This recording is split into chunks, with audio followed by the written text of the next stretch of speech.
Welcome back to Block TV, where it's time for Pump or Dump. That's the place and time when we examine the dominant news narratives of the week to see if we agree or disagree with the agenda. Do we pump it? Do we dump it? What the heck do we do with it? So to do that, I'm joined by none other than Block TV's cracking team of very dashing male reporters, starting with none other than the boy who is the joy, who is Zaki Hennessy. Thank you very much.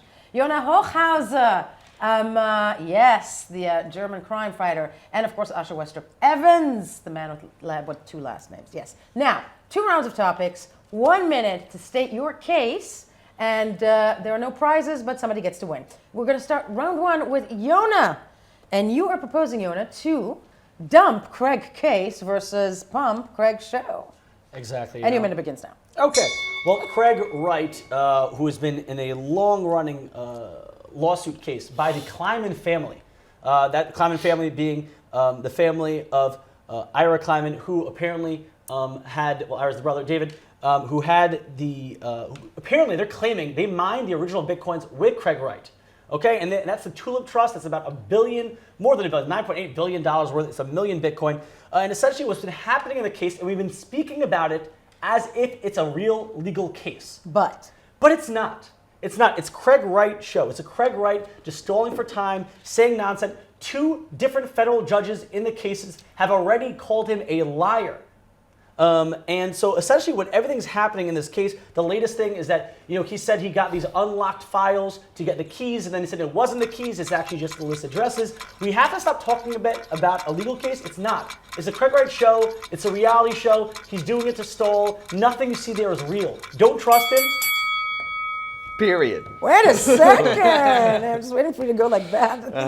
And first of all, I tend to agree, but what would you say to the fact, well, shouldn't we do it because every time he says something, BSV seems to pump insanely?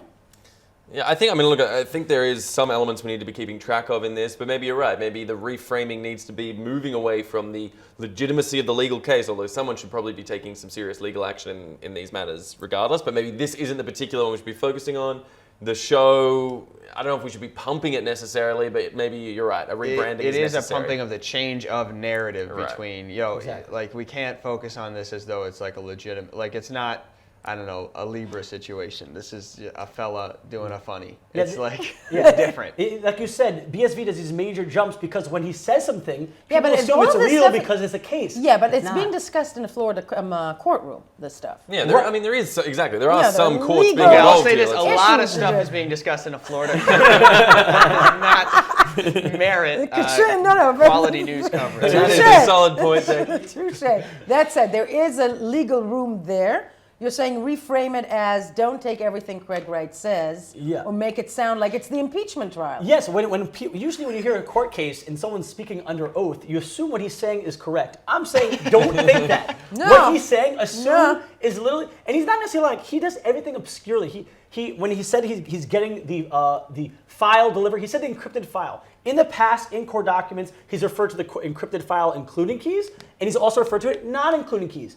And when he told the judge that the file's coming, he didn't specify. This is what he does. Yona, I want to tell you, first of all, you're in your 20s, I'm in my 40s, you assume everybody on the stand is right, I assume everybody who's speaking is lying. But you get to that point. That said, that was phenomenal. And Zaki wins this round. Yes. And we are going to move to Usher.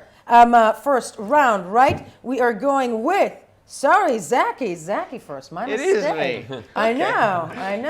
There you go. Zaki with Bitcoin price action. I'm confused. It's all this young energy here. Bitcoin price action versus Doge price action. Zaki, you got a minute to convince us. Here you go. Okay, so everybody's talking about that dang old Bitcoin doing that thing where it goes up. And it did go up. Parabolic rise, they call it. Went up above the 9,000. They pulled out the Vegeta. They had it say the over 9,000, and then it dipped back down to 8.6 maybe. That's fine. It's well and good. Whatever. What we need to talk about, instead of focusing entirely on the Bitcoins, as they call them, we should focus a little bit more on an undersold asset known as the Dogecoin. I'll tell you why. This isn't the meme. I'll tell you one. Number 1, it's more sexy. Number 2, it's intriguing.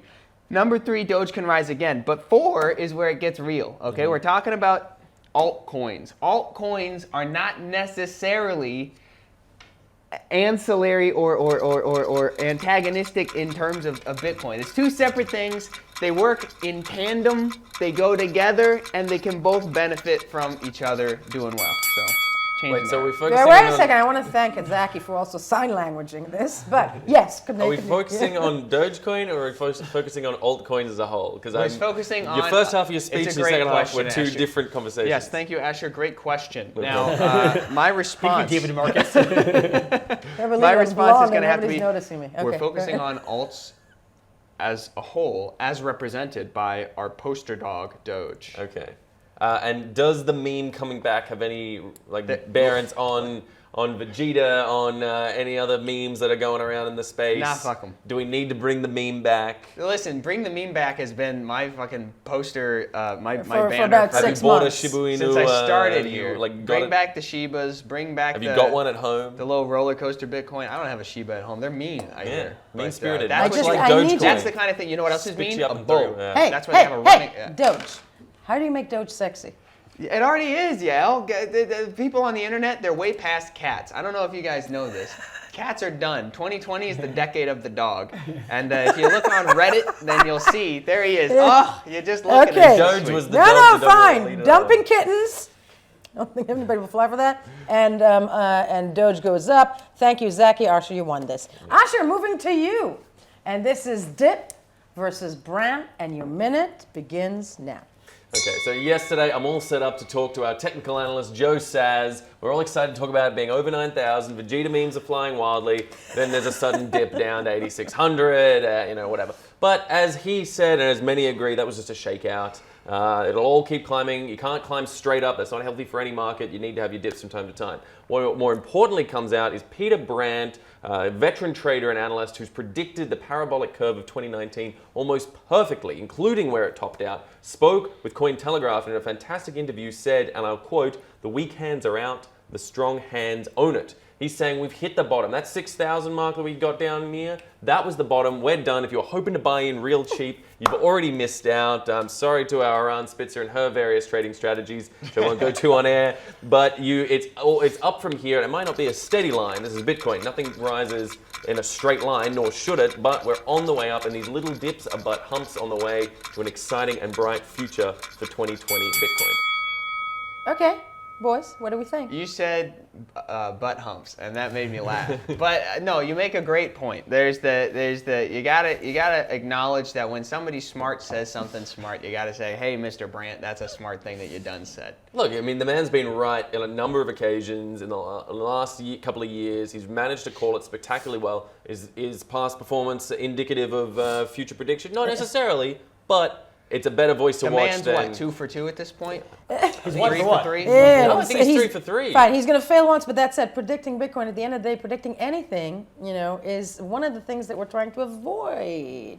Maybe you are. I disagree with that. I'm not so pro that. My anti-price friends over here, Right. And I disagree. You're with all that. about I think price. the reason we're all here today is because the price is significant. Not all about it. The development is also significant. But if there wasn't some real money involved, I don't think we'd be talking We're about here it. because the price was high, not because it's predicted to be high. But it's That's also the pretty issue. high now. That is Pretty high high now, now. but you're talking about Peter Brandt saying, he's making a prediction. He's claiming that the weekends are out, but we don't know that. He's predicting Yes. based off future market That is movements. true. I don't think predictions are news. I think once those predictions happen, we could come back and say, oh, you remember when Peter Brandt said that? He was right. That's news. Is Warren Buffett news? When Warren Buffett makes a Warren move- Buffett owns one of the most valuable companies in the world with Warren hundreds Buffett, of billions of right. dollars of So I'm assets. just saying, we're in our niche. Peter Brandt is, in his own smaller scale, our little Warren Oh my Buffett, God! and Did he's you given us some you good did, You advice. gave Peter Brandt. You equated Peter Brandt with Warren Buffett. I'm a little scared. No, it's very Because sweet. they're both older white men? I mean, Warren Buffett's Veteran one of- traders who have been consistently good at predicting certain elements of the market have managed to make a considerable amount of money off it. I see some No, parallels. Peter Brandt is betting on speculation. Anyone who knows Warren Buffett, and I know Warren Buffett, Yeah, go. he stays as far away from speculation as possible.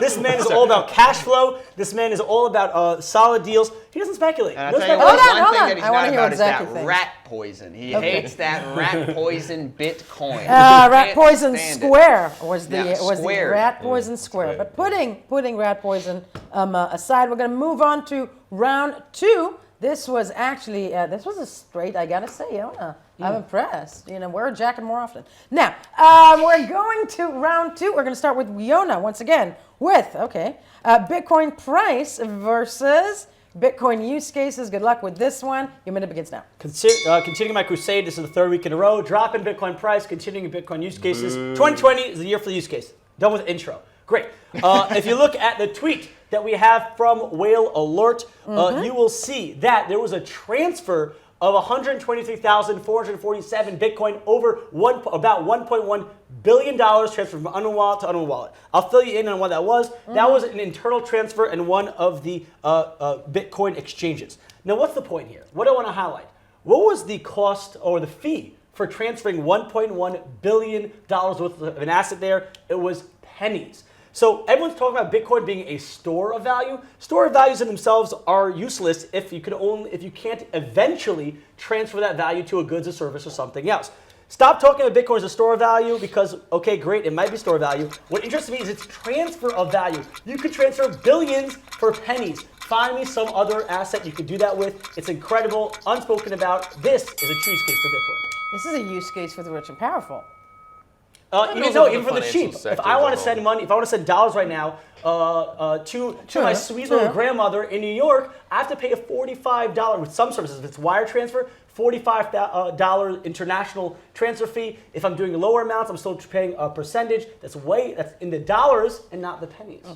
Firstly, Yona, as an expert on Grandma Hochhauser, there's nothing sweet about her. But secondly, it is a powerful tool, for the remittances industry around the world. The idea that people can actually send money back to their countries of origin, about that for family and years. friends. That's an incredibly powerful tool that needs to be developed, and the fact that we can't. I think that's what so many want to bank the unbanked. Even Libra as a project, if you believe in the philosophy of it, are trying to do. So you're right. I think it's a good. Yeah, I think even though it is a secondary aspect of the Bitcoins, as they call it, it is nice that it has the ability to function over borders, under borders, however you want to say it. And But Tim Draper has been using that argument for years. Nobody's been listening to him. Why? Yeah. Because I haven't said it yet. I said it. Listen, it's gonna blow up. Who's this Tim Draper guy anyway? I never heard of him. No, exactly. I'm just left with the fact that Usher dissed your granny, and I'm just gonna leave it at that. But we're gonna move back to Zaki now. Hey. Zaki with only pumping,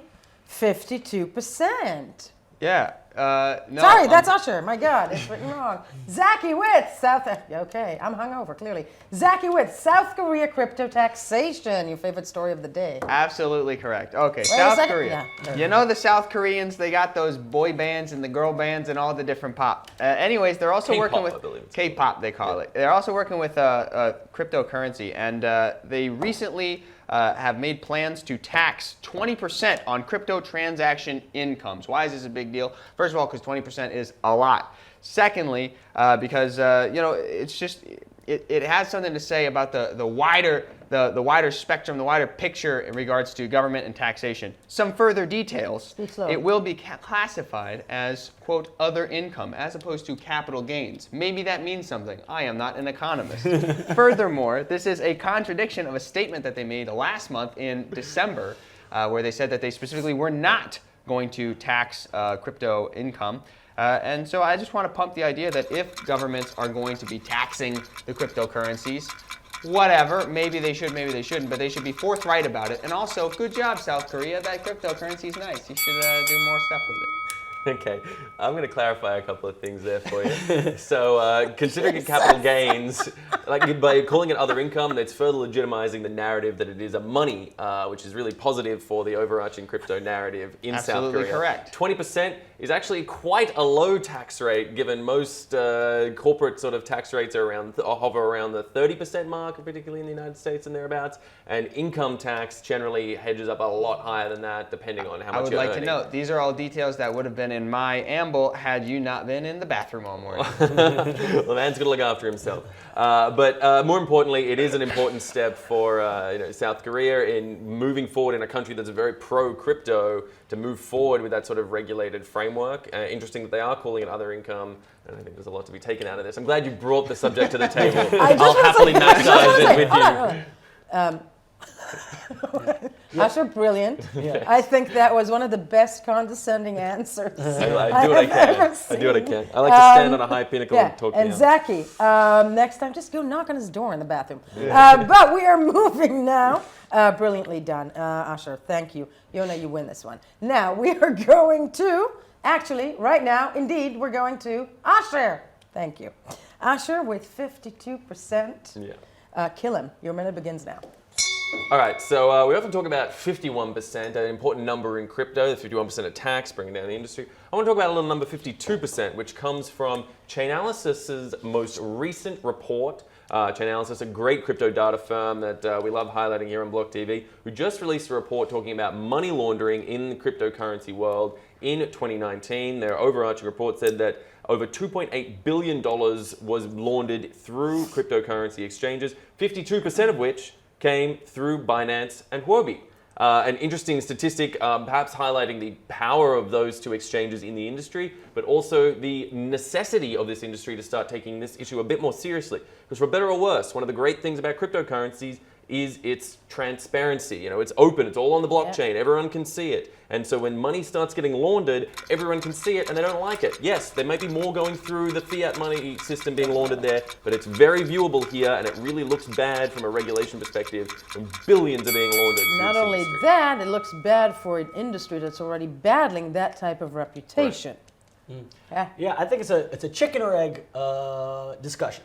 Chicken is the answer to that question. Essentially, well, don't you spoiler alert. But essentially, are these two massive exchanges because this is where billions of dollars of criminal money is plumbing through, or the criminals going there because they have the liquidity to offload it? And like you said, spoiler, it is because they have the liquidity, especially with Huobi. We see that with the +1 token, where the proceeds, the Bitcoin proceeds, are pumping, billions of dollars, like 1% of all Bitcoin. Has gone through there, and that's offloading. And I think it's a byproduct. You see, it's also a byproduct of where they are. The criminals aren't going through American-based exchanges like Coinbase, like Kraken, because the regulation there is tougher. It's a harder sale. If you're a criminal, you want to go where it's easier. So sure. I don't think that necessarily. Experience. Yeah, Okay. I don't think necessarily Binance is or will be are at fault 100% here. But they're probably also not looking and checking to route it. Right, and I agree with you there. I'm not pointing these out, Binance and Huobi, and I'm not like signaling them because I think that they're necessarily worse actors than others in the field. But the fact that they hold so much of the liquidity makes them a good target for money laundering. And I think, again, it's a reputation issue in this industry where so much is transparent. And can you imagine how devastating it would be if someone were to launch a 52% attack? Yeah. I mean, that also too. It would be It would be that bit more expensive and unnecessary than a 51% attack. Yeah, lots more sense. But I reckon Binance could do it if they stole all that money they have.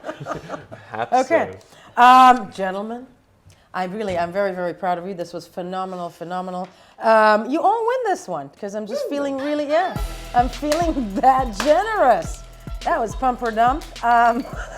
For us for today, we are BLOCKTV. We'll be right back.